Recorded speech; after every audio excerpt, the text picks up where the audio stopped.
Buenos días, una vez más estoy aquí con ustedes para llevar a cabo la meditación y predicación de la palabra de Dios. Voy a hablar de un tema bastante controversial. La mayoría de los temas que yo reagrupo, trato de hablar acerca de temas que hoy en día la gente cree que son verdades.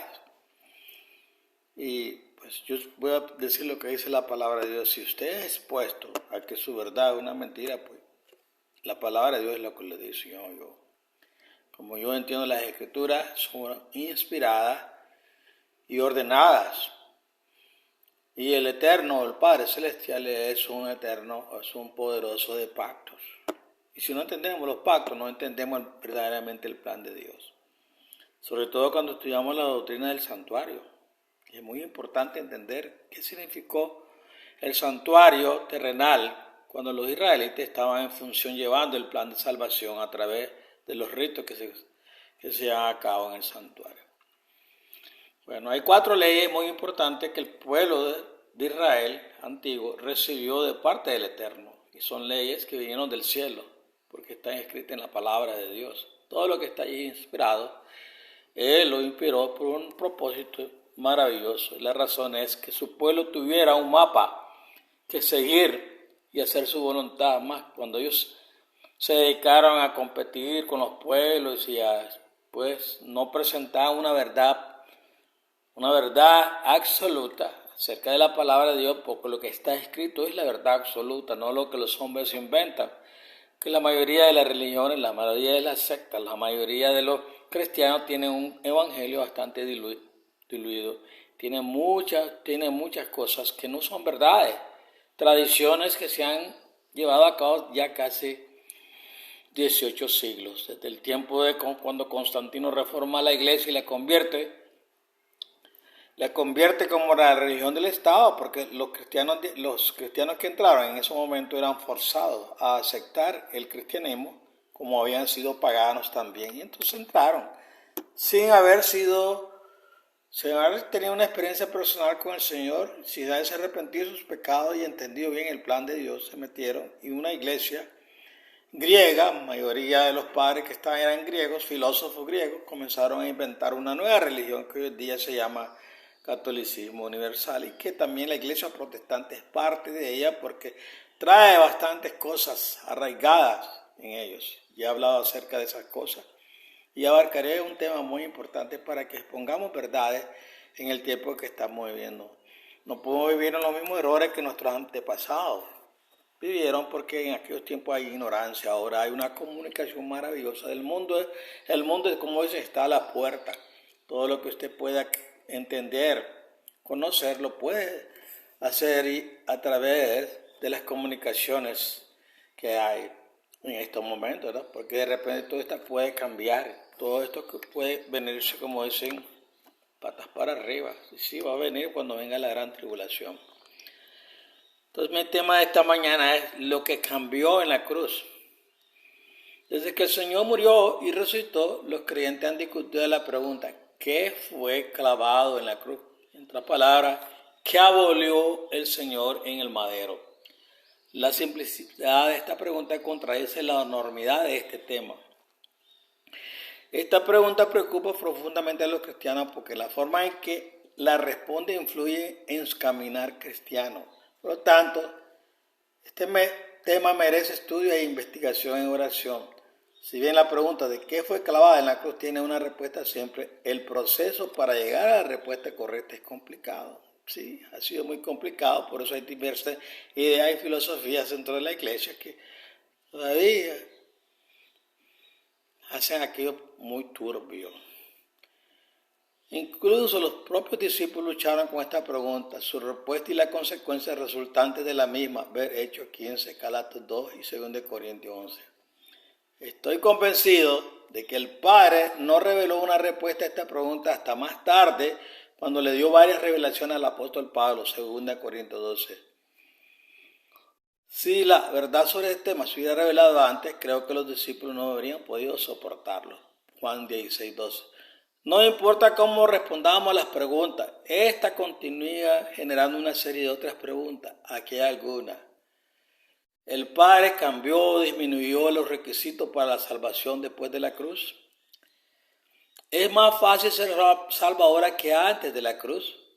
¿Dios abandonó a la nación de Israel después de la cruz o siguen siendo el pueblo elegido de Dios? ¿Están todavía los judíos obligados a observar el antiguo pacto hoy?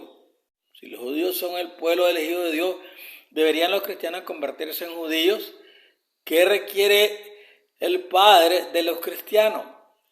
¿El poderoso requiere las mismas cosas de todas las personas después de la cruz? Son preguntas. De tarde que temprano, todo estudiante de la Biblia tiene que abordar estas preguntas. ¿Qué fue clavado en la cruz?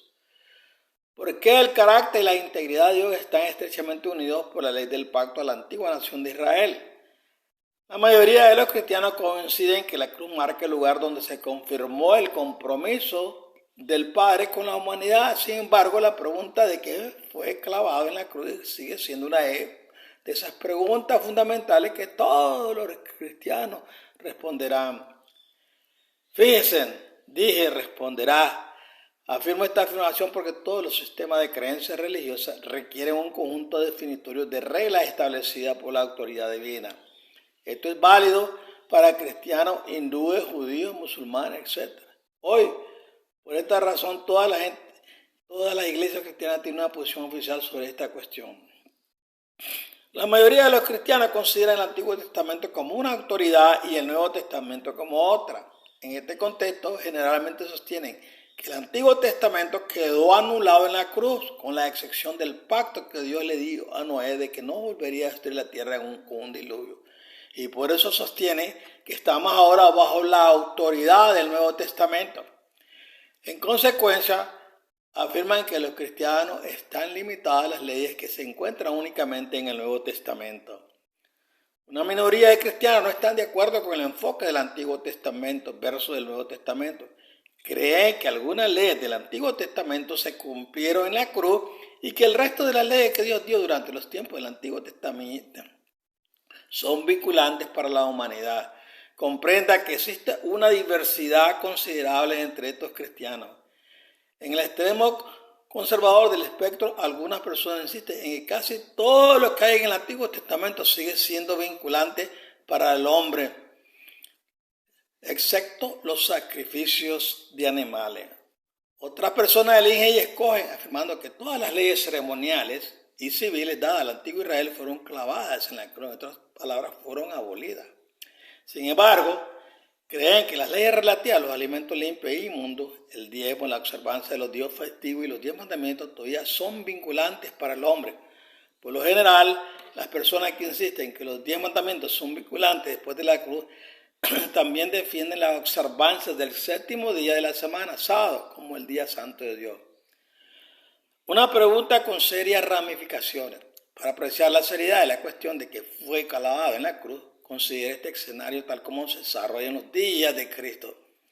Supongamos que usted es un judío de mediana edad, devoto y sincero como Nicodemo, que ha escuchado atentamente las enseñanzas del Señor. Supongamos que usted es algo convencido de que Él podría ser el Mesías. Supongamos que observaste cómo Jesús fue colgado en la cruz y estuviste presente cuando ascendió al cielo. Finalmente, supongamos que usted asistió a la fiesta requerida de Pentecostés y fue testigo de la manifestación del Espíritu Santo. Con estas suposiciones en su lugar y como creyentes potenciales en Jesucristo, consideremos ahora las ramificaciones de la pregunta dentro del contexto de su vida en Jerusalén. ¿Qué tan difícil sería para usted aceptar el hecho de que los sacrificios de animales en el templo ya no son necesarios? Especialmente porque usted personalmente había ofrecido muchos corderos para el sacrificio en nombre de su familia. Y esta práctica se había seguido desde que Adán y Eva pecaron. ¿Qué tan difícil sería para usted aceptar el hecho de que la circuncisión ya no era necesaria? Especialmente porque toda su vida ha creído que esta era la señal de un pacto eterno que Dios hizo con Abraham, demostrando que su nación era el pueblo elegido de Dios, Génesis 17:13. ¿Qué tan difícil sería para usted aceptar el hecho de que su religión ahora era obsoleta y los servicios del templo carecían de significado e incluso el exaltado oficio de sacerdote y sumo sacerdote ya no estaba justificado? Hebreos 7. ¿Qué tan difícil sería para usted enfrentar la lívida hostilidad de su familia y a mismo cuando anuncia que ya no observa las costumbres judías porque está convencida de que Jesucristo fue el Cordero de Dios, el Mesías. En consecuencia, ¿qué tan difícil sería para usted que boicotearan y quemaran su negocio porque lo consideran un traidor? Finalmente, ¿qué tan difícil sería para usted asistir a un servicio de adoración cristiana sentado junto a creyentes gentiles ahora considerados iguales en el Señor? Hechos 10:28. Desde el inicio de este estudio comprenda que la respuesta correcta, y hay una, a esta profunda pregunta a menudo produce consecuencias desagradables. Por eso a veces el debate sobre esta cuestión se vuelve tenso. La verdad es que muchos cristianos hoy, como los primeros creyentes en Hechos 15, tienen una tradición religiosa e intereses criados que a menudo le impiden buscar y ver la verdad sobre este tema. Sí, los honestos de corazón serán guiados por el Espíritu Santo a toda verdad, Juan 16:13, pero el proceso para llegar ahí suele ser doloroso. Desafortunadamente, muchos cristianos se dan por vencidos antes de alcanzar la digna meta de obtener la verdad. Como dije antes, la respuesta a esta pregunta es simple, pero el proceso para llegar a la respuesta correcta es complicado. Este dilema no termina allí. Considere lo angustioso que puede ser una transición del error a la verdad. En diciembre de 1994, la Iglesia de Dios Universal, fundada por Abraham Armstrong, cambió la posición oficial de la Iglesia sobre la cuestión de que fue clavada en la cruz, y esto destruyó la Iglesia. Luego los líderes de la Iglesia hicieron una declaración sorprendente a los miembros de que las leyes del Antiguo Testamento estaban clavadas en la cruz. En consecuencia, los líderes de la Iglesia afirmaron que el diezmo, la observancia del séptimo día y otras doctrinas ya no eran requeridos. Posteriormente la Iglesia se desintegró. Irónicamente encuentro que la nueva posición adoptada por los líderes de la Iglesia de Dios Universal no es mejor que su posición original. Me parece que el péndulo de la doctrina religiosa simplemente osciló del legalismo a la anarquía. Esto fue clavado en la cruz. Creo que hay una respuesta correcta a la pregunta. ¿Qué fue clavado en la cruz? La Biblia enseña que el pacto especial entre Dios y los descendientes biológicos de Abraham fue clavado en la cruz. Génesis 15:18, Éxodo 24:1-8, Efesios 2, Colosenses 2:13-17. En otras palabras, la muerte de Jesús puso fin a un pacto exclusivo que existía entre él y la antigua nación de Israel. Este pacto se basó en el derramamiento de sangre y fue temporal desde el principio, por eso se le llama pacto de sangre, Zacarías 9:11, el antiguo pacto, según de Corintios 3:14, el primer pacto, Hebreos 9:1, o la ley de Moisés, Lucas 2:22. Este pacto incluye todo lo transmitido a través de Moisés a los nietos de Abraham y a las generaciones posteriores. El pacto mosaico incluye leyes relativas a la comida limpia e inmunda, el uso de levadura, etc. El diezmo, los sacrificios de animales, las ceremonias de purificación, la observancia de las fiestas anuales, las celebraciones de luna nueva, la observancia de los años sabáticos, la circuncisión, el sacerdocio de Aarón y muchas leyes civiles. Pactos unilaterales. Me doy cuenta de que algunos lectores tropezarán con mi conclusión. Entonces, en este punto intentaré demostrar que Dios estableció una serie de pactos unilaterales en el Antiguo Testamento mucho antes de que existiera el pacto mosaico y que estos pactos no fueron abolidos en la cruz. Es posible que muchos lectores no estén familiarizados con los términos convenios unilaterales y bilaterales, así que permítanme dar una breve definición. Un pacto unilateral es un pacto unilateral que el Eterno impone al hombre. Un pacto unilateral no es negociable, no es un acuerdo mutuo entre dos partes.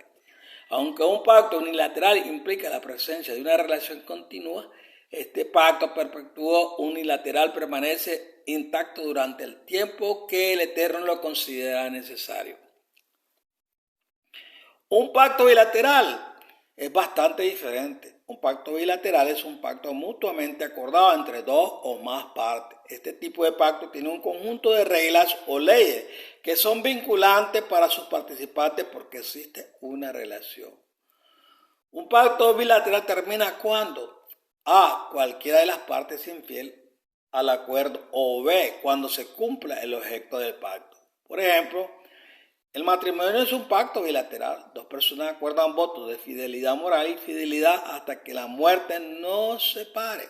El intercambio de votos muestra un acuerdo mutuo y el matrimonio se ratifica. Se acuerda públicamente en el servicio nupcial ante testigos. De manera similar, si un conductor y un cliente celebran un acuerdo para construir una casa nueva, el pacto bilateral entre ellos finaliza cuando se construye la casa, porque el pacto se cumple. Los pactos bilaterales requieren la presencia de testigos. En la antigüedad, si no había terceros testigos disponibles cuando se hacía el pacto, se amontonaban piedras en una gran pila como testigos del acuerdo. Génesis 31, 44 al 48. Ambos tipos de pactos, unilaterales y bilaterales, tienen leyes o reglas dentro de ellos. Ambos instrumentos se identifican como pactos porque ambos se basan en una relación. Los pactos unilaterales, la obediencia es una cuestión de elección. Una persona no está obligada a obedecer a Dios. Sin embargo, una persona enfrentará las consecuencias de la rebelión. En los pactos bilaterales se requiere obediencia o el pacto puede ser declarado nulo por la otra parte. Con estas definiciones en mente, consideremos los pactos que se establecieron antes de que Moisés subiera al monte Sinaí para recibir el pacto mosaico. 1. Dios le dijo a Adán que no comiera del árbol del conocimiento del bien y del mal, porque si lo hacía, moriría. Génesis 2:17. Según la sabiduría divina y la autoridad soberana, este pacto unilateral fue impuesto a Adán y Eva antes de que comenzara el pecado y no era negociable. La descendencia de Adán habría estado sujeta a este pacto si él nunca hubiera pecado y hubiera permanecido en el jardín. Cuando Adán y Eva decidieron violar este pacto, quedaron bajo su condenación. Esta condena permanece hasta el día de hoy. Romanos 3:23, 5:18 y 6:23. Una persona necesita entender que el propósito de este pacto no era el fruto de un árbol en particular, sino más bien la fe y la obediencia. El fruto del árbol fue el vehículo para probar la fe y la obediencia de Adán y Eva. 2. Cuando Adán y Eva pecaron, Dios anunció el segundo pacto unilateral dado al hombre. Dios declaró que A pondría enemistad entre la descendencia de la serpiente y la descendencia de la mujer, y B, él, que es el Mesías, algún día aplastaría la cabeza de la serpiente. Génesis 3, 14 y 15. Aunque Génesis no lo dice en los términos más claros, creo que Dios ofreció un pacto bilateral, un acuerdo mutuo al hombre caído. Este pacto se puede resumir en las siguientes palabras: si sois mi pueblo y mostráis fe en mi obedeciéndome, yo seré vuestra salvación. Creo que el Eterno mismo realizó el primer sacrificio animal para mostrarle a Adán y Eva el precio del pecado. Con el manto impecable de aquel cordero de Érico, Dios misericordiosamente vistió la vergüenza de la pareja culpable. En este contexto tenemos una ilustración muy hermosa del Eterno mismo proveyendo la justicia que es necesaria para nuestra salvación. Este pacto bilateral original se basó en la sangre. Este pacto requería rutinariamente el sacrificio de animales de manera proscrista. La presencia de esta alianza queda confirmada por la ofrenda apropiada de Abel y su posterior muerte. Hebreos 11:4, 12:24 y 1 Juan 3:12. En otras palabras, la descendencia de Adán que deseaba la salvación de Dios tenía que mostrar fe en Dios, haciendo lo que requería el pacto de sangre original, es decir, ofrecer las porciones de grasa, sacrificios de animales, Génesis 4:4. Por supuesto, usted sabe que Caín se rebeló contra los requisitos de Dios y el poderoso se negó a honrar la ofrenda del fruto de Caín. Esto enfureció a Caín y mató a su hermano Abel, quien había demostrado su fe en el Eterno. Evidentemente, todas las patriarcas, desde Abel hasta Noé, presentaron ofrendas de sangre, sacrificios de animales, según los requisitos de este pacto bilateral. Génesis 8, versículos 20 y 21. La Biblia no dice mucho sobre los requisitos del pacto bilateral original que el Eterno ofreció al hombre, pero sabemos por el pacto unilateral que cuando el Mesías muriera, el derramamiento de sangre ya no sería un requisito. Romanos 5, 17 al 19, Hebreos 11, 4, capítulo 2 y versículo 24. De hecho, Concluye que el Padre envió el diluvio en los días de Noé sería exacto porque el pacto bilateral original entre él y el hombre fue violado sin posibilidad de recuperación. El diluvio no solo fue necesario para cauterizar el crecimiento del pecado, era legalmente justificable ante los seres inteligentes del universo basándose en un pacto violado. Génesis 6, versículos 5 y 6. Debo mencionar aquí que después del diluvio el pacto bilateral original, un pacto de sangre dado a Adán y Eva, continuó hasta que el Eterno expandió y renovó sus planes con la descendencia de Abraham en el monte Sinaí, Éxodo 24, versículos 7 a 8. Desafortunadamente, un gran malentendido respecto a estos pactos ha producido el dispensacionalismo. El dispensacionalismo es una doctrina que enseña que la salvación se ofrece al hombre de diferente manera en diferentes momentos a lo largo de la historia. Sin embargo, la verdad es que el hombre siempre ha sido salvo por gracia a través de la fe. Y hasta la segunda venida de Jesús, la salvación sigue siendo posible solo mediante la aplicación simultánea de pactos unilaterales y bilaterales. Apocalipsis 14, 6, Hebreos 4, 6, capítulo 11, versículo 1 al 40, Mateo 24, 14. Antes de abandonar el periodo de la caída de Adán y Eva, concede la posibilidad de que el Eterno también le haya dado al hombre dos pactos unilaterales adicionales. Uno con respecto al matrimonio y otro con respecto al comportamiento sexual. La Biblia no aclara cómo se entregaron estos pactos al pueblo. Quizás fue a través de Enoc, ya que sabemos que fue un profeta, Judas 1:14. Estoy seguro de que otros también hablaron por Dios. Aunque estos dos pactos no están escritos específicamente en la Biblia, la evidencia de su existencia antes del pacto mosaico puede ser válida debido al registro escrito de maldad y rebelión, pacto roto. La visión de Dios sobre el comportamiento sexual y moral se revela claramente en Génesis 19. Destruyó con fuego a los habitantes de Sodoma y Gomorra por su inmoralidad sexual, Judas 1:7. ¿Hizo esto sin base legal? No. El Padre siempre es justo. En Génesis 23, Dios amenazó con quitarle la vida al rey Abimelech por tomar a Sara como esposa porque ella ya estaba casada con Abraham. Recuerde, Abraham mintió al rey diciéndole que Sara era su hermana. ¿Dios amenazó a Abimelech sin base legal? No. El Eterno siempre es justo. En otras palabras, aunque la Biblia no expresa explícitamente estos pactos en palabras, tenemos las acciones de Dios que prueban lo que está bien y lo que está de mal. La evidencia del bien y del mal supone la presencia de una ley de pacto que no puede decir nada parecido al bien o al mal. Romanos 4:15. 3. Inmediatamente después del diluvio, el Eterno anunció su tercer pacto unilateral a Noé. Este pacto se refiere al asesinato y a la responsabilidad del hombre ante Dios, el uno por el otro. Note que el pacto de la pena capital es una declaración unilateral impuesta por el Eterno al hombre. Génesis 9, 5 al 6. Ampliado en números 35, 33. No hay margen de maniobra en este asunto. El Padre exige responsabilidad por la vida y exige que los asesinos sean ejecutados. Si hiciéramos eso hoy, no habría cárceles. Todos andarían, como dicen, derechitos.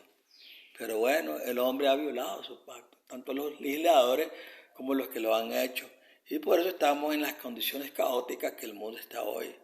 Cuarto, el cuarto pacto unilateral mencionado explícitamente en Génesis también fue declarado a Noé después del diluvio. Dios prometió unilateralmente que nunca destruiría el mundo con otro diluvio. Génesis 9, del versículo 9 al 17. Nuevamente, el pacto de no diluvio es impuesto por la autoridad divina. Lo interesante de este pacto eterno es que es vinculante para Dios, no para el hombre.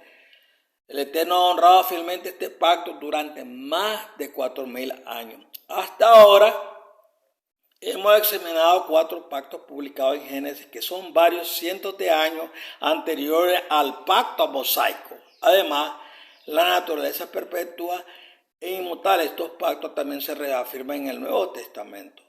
Jesús se refirió a algunos de ellos, al igual que los apóstoles, porque eran reconocidos como pacto eterno basados en la autoridad soberana de nuestro poderoso. Ve Romanos 2, Colosenses 3, 5 al 6 y Apocalipsis 2, 16.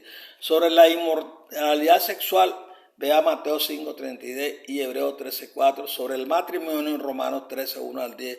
Sobre el respeto a las autoridades civiles. El pacto dado a Abraham. Ahora llegamos al quinto pacto unilateral, el registrado en Génesis, que es anterior al pacto mosaico. El Nuevo Testamento es inequívocamente claro en cuanto a que este pacto perdurará más allá del tiempo de la cruz. Este pacto es el pacto unilateral que Dios le dio a Abraham. En Génesis 12 y 13 encontramos una convincente historia de fe. El Padre seleccionó a un hombre de la fe llamado Abraham y le dijo que dejara su hogar y su herencia familiar y se fuera a la tierra, herencia que él daría. Piensa en el amor de Abraham por el Padre. Le pide que renunciase a su herencia natural por algo que no podía ver. Abraham salió de esa casa sin saber siquiera a dónde iba. Cada vez que reviso la vida de Abraham quedo impresionado por la fe que él tenía en el Eterno. No me sorprende que el Eterno haya declarado un pacto unilateral a Abraham. Tampoco me sorprende que la humanidad de Abraham se apoderara de él en ocasiones increíblemente. Abraham murió sin haber visto nunca lo que el Padre le prometió. Sin embargo, puedes estar seguro de esto. Abraham vivirá de nuevo y algún día verá todo lo que aún espera cumplirse. El pacto unilateral que el Eterno le dio a Abraham declara que el Eterno le dará a Abraham toda la tierra que pudiera ver y que sus descendientes se harían una multitud innumerable. Génesis 13, 14 al 17. El pacto unilateral que el Padre le dio a Abraham es similar al pacto unilateral que le dio a Adán y Eva después de que pecaron.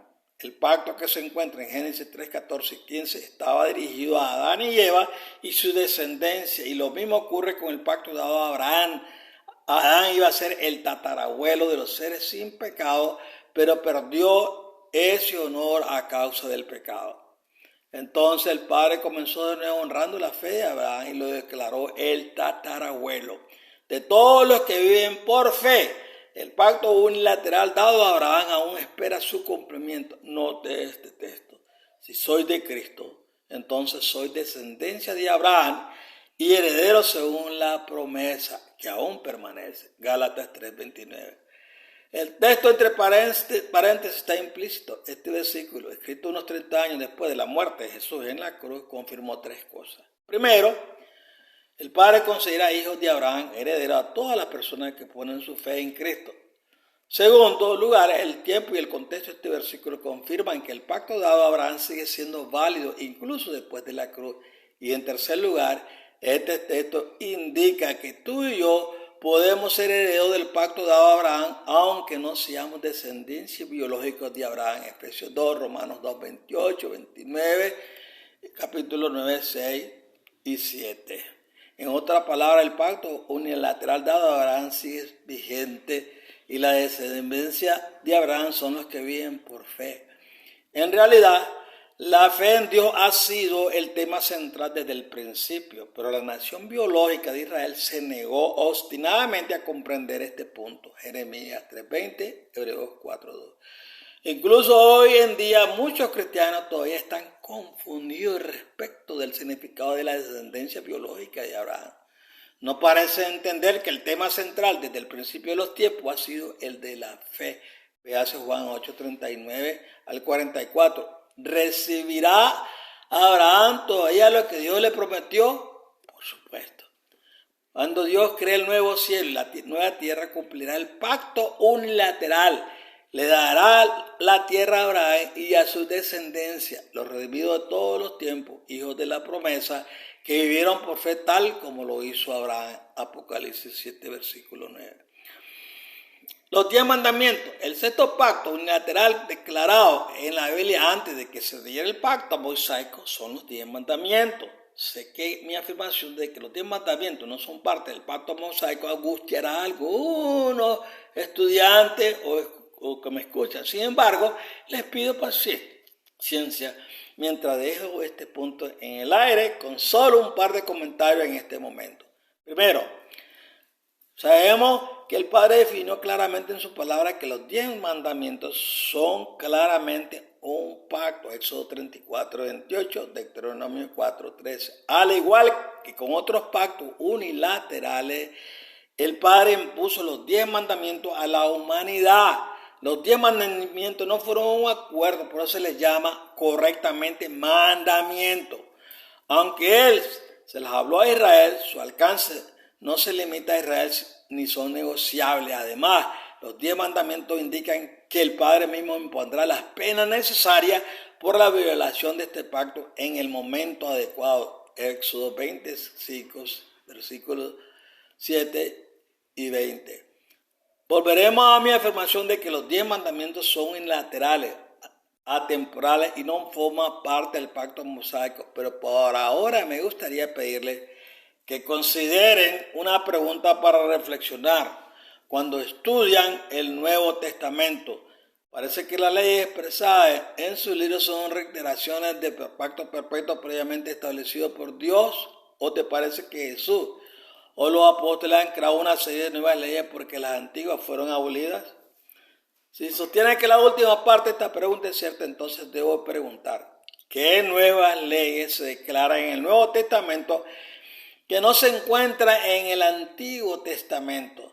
Mientras reflexiona sobre esta pregunta mental, considere lo siguiente. La descendencia biológica recibe la primera oportunidad.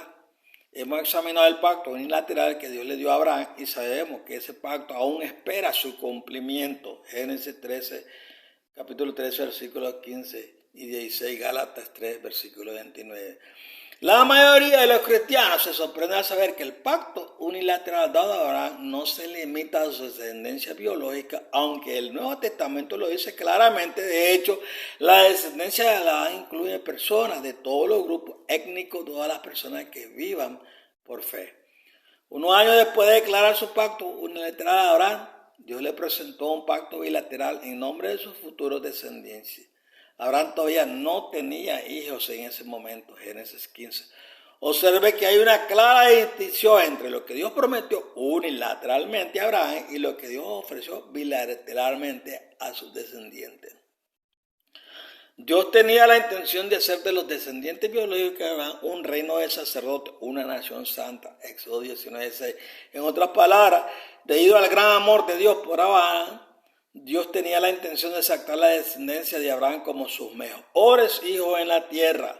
Los hijos de Abraham se interpondían entre él y las naciones de la tierra como sacerdotes. El Padre quiso que fueran hombres de fe, que lo amaran con todo su corazón y su prójimo como a sí mismo, tal como lo hizo su padre Abraham.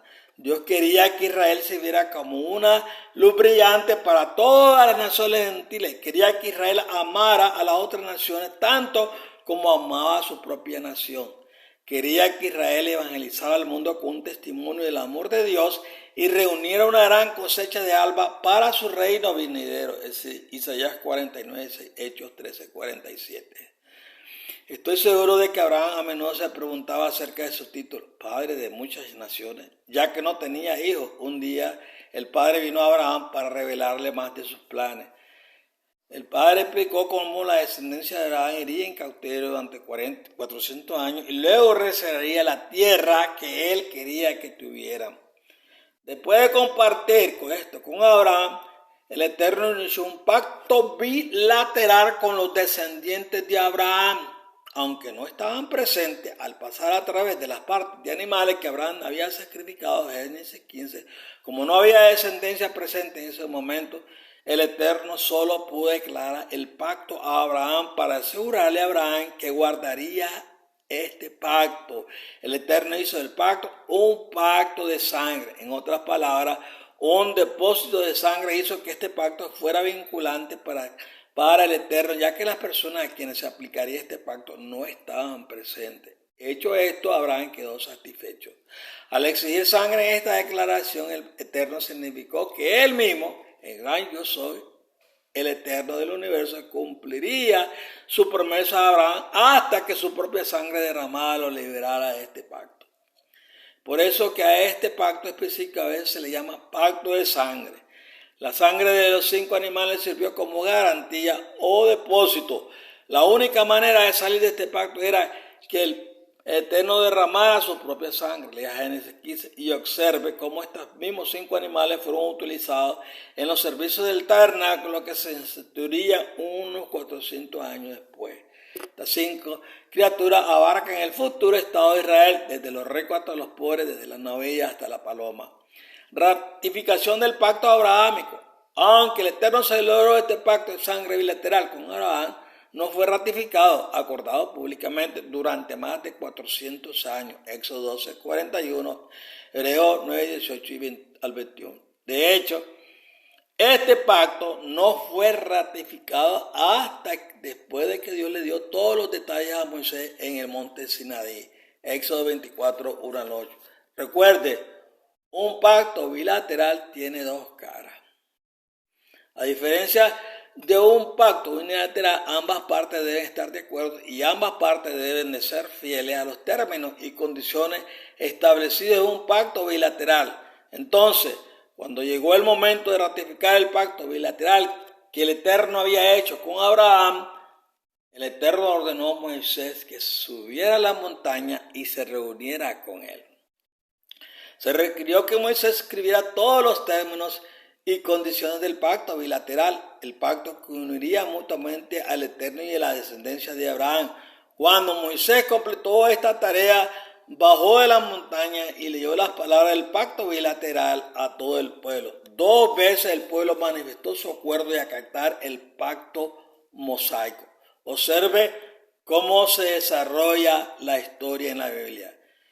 Éxodo 24, 1 al 8 dice: entonces él, el Eterno, dijo a Moisés: sube a Jehová tú y Aarón, Nadab y Abiú y 70 de los ancianos de Israel.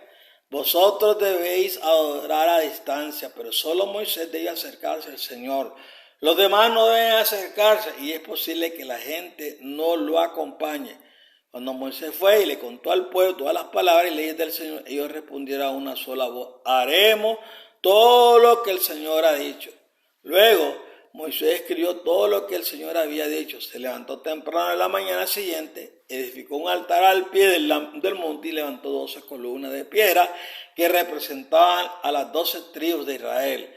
Luego envió jóvenes israelitas que ofrecieron holocaustos y sacrificaron novillos como ofrenda de comunión al Señor. Moisés tomó la mitad de la sangre y la puso en tazones y la otra mitad la roció sobre el altar. Luego tomó el libro de la alianza y lo leyó al pueblo. Ellos respondieron: haremos todo lo que el Señor ha dicho, obedeceremos. Entonces Moisés tomó la sangre, la roció sobre el pueblo y dijo: esta es la sangre del pacto que el Señor ha hecho con vosotros conforme a todas estas palabras. Éxodo 24, 1 al 8. El pacto entre Dios y la descendencia de Abraham fue ratificado con la aspersión de sangre. Después de escuchar los términos y condiciones del pacto, el pueblo expresó su acuerdo 2 veces. Debido a que terceros testigos no estaban presentes, Moisés apiló 12 piedras, una para cada tribu, como testigo de este evento para indicar el acuerdo corporativo de Israel. El derramamiento de sangre hizo de este un pacto de sangre. El significado de la sangre es muy importante. Comprende que un pacto de sangre en la antigüedad era una cuestión de vida o muerte para ambas partes. Para el Eterno, la única manera de revocar este pacto era mediante su propia muerte. Para el antiguo Israel, la única salida era su destrucción como nación. Deuteronomio 28. Si una de las partes resultaba infiel, entonces el socio fiel tenía derecho a exigir la sangre, muerte de la parte infiel. Pablo confirma que este pacto, a veces llamado antiguo pacto, primer pacto, se puso en vigor con sangre. Vea Hebreos 9, del 18 al 22. Bueno, proseguiremos este estudio en una segunda parte, porque le digo, no me gusta extenderme demasiado para que no les aburra y ustedes pues se deleiten. Espero que este estudio le abra más la mente a entender bien los pactos del Señor, que es importante que se estudie en este siglo XXI, principalmente en los momentos que estamos viviendo de la historia. Hay muchas personas que están confundiendo a los cristianos allá afuera. Hay muchas personas que no entienden absolutamente lo que es un pacto unilateral y un pacto bilateral. Y por eso es que dicen ellos que todavía las promesas que el Señor le dio al pueblo antiguo Israel están vigentes y que el pueblo de Israel es el pueblo de Dios. Cuidado, eso es lo que Él quería establecer en el pueblo, esas verdades, para que ellos pudieran así reinar con Cristo en su primera venida. El Señor no tenía necesidad de regresar la segunda vez, como algunos andan diciendo, que primero vino como cordero y después vendrá como rey. Eso no es el plan del Señor. El plan del Señor era que Cristo estableciera su reino en su venida y que así el pueblo de él, los israelitas, cumplieran las promesas que el Señor le ha dado al mundo entero, no solamente a Israel. Ellos eran los portavoces, los sacerdotes, los reyes, y eran los sabios del mundo. Y parte de esa sabiduría que Dios le dio a ese pueblo quedó con ellos. Pero todavía los pactos del Señor, precisamente los pactos unilaterales que le ha prometido escribir su ley en el corazón del hombre, sigue vigente. Y es el trabajo de hoy a través del sacrificio expiatorio del Señor, nuestro amado Señor Jesucristo, el Mesías, podemos nosotros lograr el propósito maravilloso del Señor, porque nosotros somos el Israel de Dios. El mundo entero, los 8,000 y pico de millones de personas están regadas sobre la tierra. El Señor ahí tiene un pueblo que quiere lidiar, que quiere transformar. Bueno, procuraremos llegar al segundo estudio de este maravilloso estudio que hemos llevado a cabo en esta hora. Así que ahora les deseo bendiciones del cielo, que la gloria del Señor cobija ahí en su hogar, que bendiga a sus hijos, a su esposo, a su esposa, a su familia, a sus amigos, que usted los entretiene hablándole de estas palabras de Dios. Y no se olviden de una cosa, no tienen que estar predicando, agarren estos estudios y pásenselo a su familia, déselo a su familia, porque usted es deudor. Si usted conoce verdades maravillosas, que tal vez no las haya escuchado, que en estos momentos el Espíritu del Señor está abriendo su mente y está siendo bendecido por ello, no sea mezquino, predique la palabra, mande esos videos para que ellos lo escuchen y se preparen para lo que viene. Así que, bye bye. Si esta es una oportunidad maravillosa más que el Señor me ha dado mientras siento y espíritu en mis narices y vive mi espíritu en mí. Estoy haciendo su voluntad. Y así que usted haga la voluntad del Señor, prediquen la palabra, manden esos videos para que las personas puedan entender el amor maravilloso de nuestro Padre Celestial. Bendiciones.